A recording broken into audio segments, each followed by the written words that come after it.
Royal Yawn 31, I think that's how you pronounce that, wants to know that now that you're doing so well financially, what is a purchase that you'd like to make but can't bring yourself to do so because it feels too extravagant? And if you say the jet, I'm going to say no repeating yourself. So answer this honestly. Tell the people what you, even Jason Calacanis, will not break out the checkbook for. Oh gosh, it's definitely private aviation. I've been trying to hold off on doing this for a long time. But, as my time gets constrained and I become more successful, the great unjustifiable expense of spending, $50,000 going somewhere or $100,000 on a round trip, that seemed absurd to spend that. It can also at some point seem absurd if you have a certain amount of income and a certain amount of net worth to not buy $500,000 a year in a jet card, which would be 50 hours.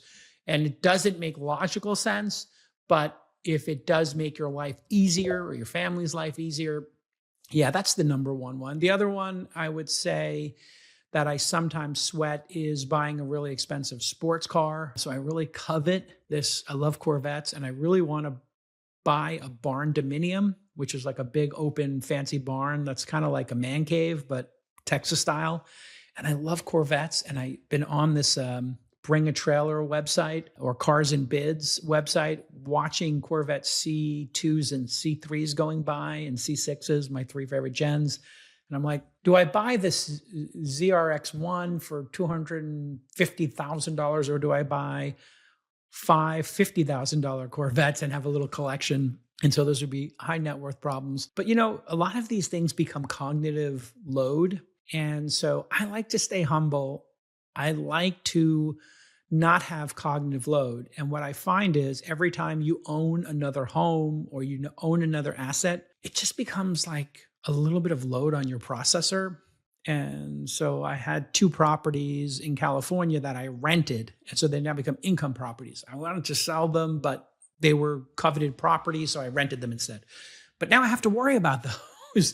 So I like the stay focused on the thing. And the thing is really just two things for me: being on podcasts and talking, and then two, investing in companies and hanging out with those founders. Everything I do that's not that becomes cognitive load. And does it actually add value to my life? That's what you really have to,